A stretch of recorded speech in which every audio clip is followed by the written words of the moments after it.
Bonjour tout le monde, j'espère que vous allez bien. De mon côté, ça va super bien. Bienvenue sur Alliance M Éducation. Dans la vidéo d'aujourd'hui, on parle d'immigration au Canada, plus précisément immigration au Québec.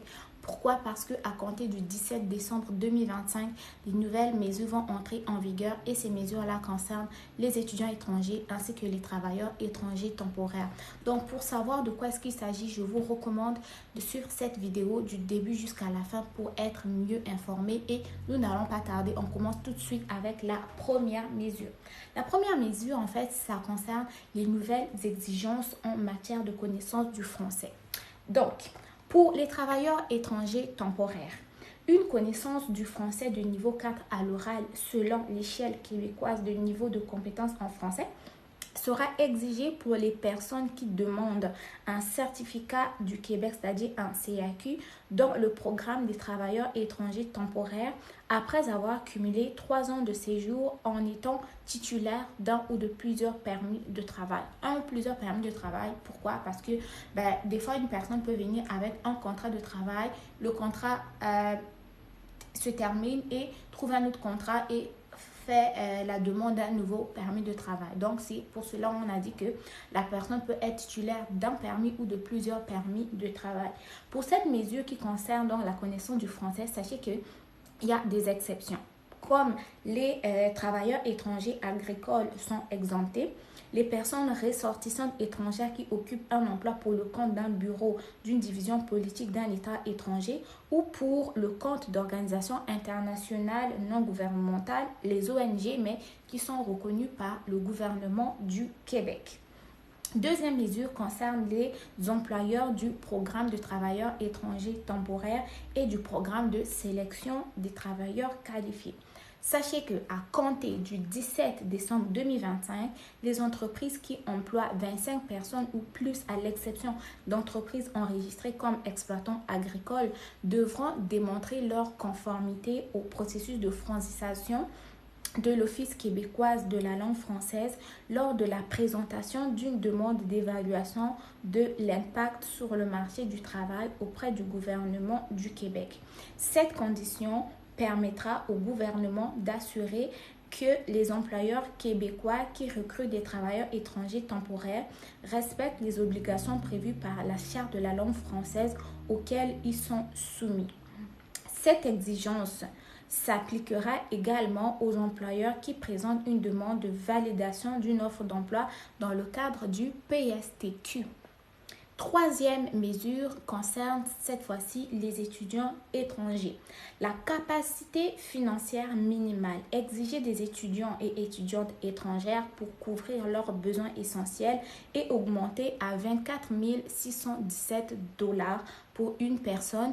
Et sachez que pour l'année 2025 qui se termine et les années précédentes, cette capacité financière-là était autour de 15 000 $ et cette fois-ci elle passe à 24 617 $. C'est une augmentation incroyable.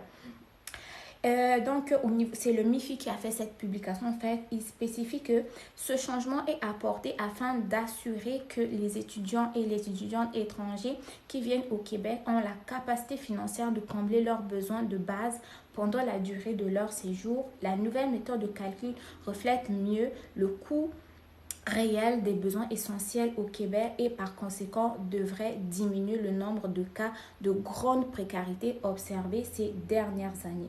Cette modification sur la capacité financière, bien sûr, sera mise en œuvre le 1er janvier 2026. Les nouveaux seuils seront appliqués aux nouvelles demandes de sélection temporaire pour études présentées à partir de cette date. Donc, pour le moment, où je fais cette vidéo novembre 2025, c'est toujours l'ancienne capacité financière qui continue et la nouvelle preuve de fonds sera exigée à compter du 1er janvier 2026. Là, on était à la troisième mesure. Quatrième mesure, cette fois-ci, concerne le programme des gens d'affaires. À compter du 17 décembre 2026, les niveaux de scolarité exigés dans les 3 programmes destinés aux gens d'affaires, c'est-à-dire investisseurs, entrepreneurs et travailleurs autonomes, a été modifié.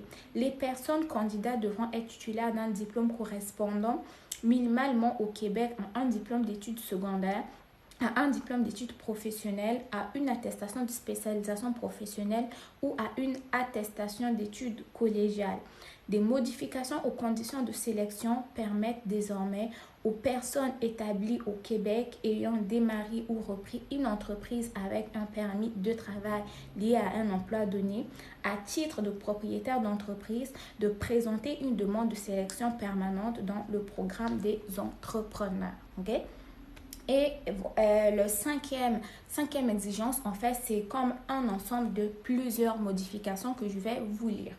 D'autres modifications viennent entre autres renforcer la protection des travailleurs étrangers temporaires et réduire la vulnérabilité des étudiants étrangers qui choisissent le Québec pour y étudier, notamment en fixant un âge minimal au programme de travailleurs étrangers temporaires afin de refuser une demande de sélection temporaire d'un travailleur étranger mineur, en clarifiant les conditions de l'offre d'emploi et les éléments essentiels du contrat de travail, en exigeant des employeurs qui informent le MIFI des modifications importantes à l'offre d'emploi ou au contrat de travail dans les 30 jours suivant le ou le changement.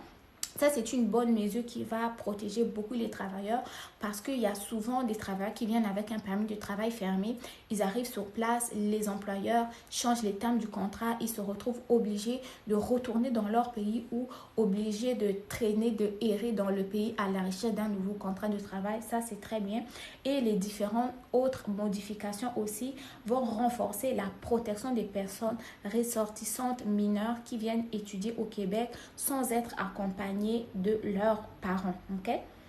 Donc, pour terminer, le MIFI dit qu'une modification est apportée aux conditions du programme de travailleurs étrangers temporaires pour faciliter la sélection d'un travailleur étranger temporaire qui exerce une profession répertoriée dans la liste des professions réglementées dressée par le ministre. Ça, c'est très bien. Ça, c'est vraiment très bien. Donc, c'était un peu ça, les nouvelles mesures qui vont entrer en vigueur. Donc, pour résumer, pour les travailleurs étrangers temporaires qui vont demander un CAQ, sachez que vous allez devoir prouver que vous avez un niveau de connaissance 4 à l'oral. Et si vous avez donc après avoir séjourné 3 ans sur le territoire et en ayant en votre position un ou plusieurs permis de travail. Deuxième mesure, ça va être une mesure qui concerne plus les employeurs pour les programmes des travailleurs étrangers temporaires et programmes des travailleurs qualifiés. Donc, les entreprises qui vont embaucher 25 personnes ou plus vont devoir se conformer donc au niveau des règles liées à la francisation.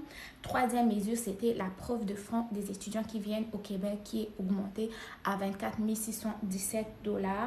Et la dernière mesure qui est un ensemble de plusieurs mesures qui visent donc à protéger les travailleurs étrangers temporaires qui sont mineurs de l'exploitation des employeurs ici parce qu'il y en a beaucoup qui viennent et qui se retrouvent dans des conditions précaires parce que les employeurs ont décidé soit d'annuler le contrat, de modifier les termes du contrat, etc. etc. Donc, c'est un peu ça. Voilà, si vous avez aimé, n'oubliez pas de mettre un pouce bleu. Sinon, je vous mets le lien du communiqué dans la barre de description d'informations. Donc, c'est un peu ça. Au niveau du PEC, vous savez que le PEC, normalement, s'est terminé le 19 novembre dernier. Il y a eu une nouvelle manifestation le 22 novembre dernier aussi. Et d'ici là, on va voir qu'est-ce que le gouvernement en pense. Est-ce qu'il va finalement avoir un moratoire là-dessus encore? Est-ce qu'il va avoir une clause grand-père? Tout cela, ça va être à suivre. D'ici là, portez-vous bien. Bon succès dans tout ce que vous êtes en train d'entreprendre. On se dit à très bientôt pour une nouvelle vidéo. Bye bye!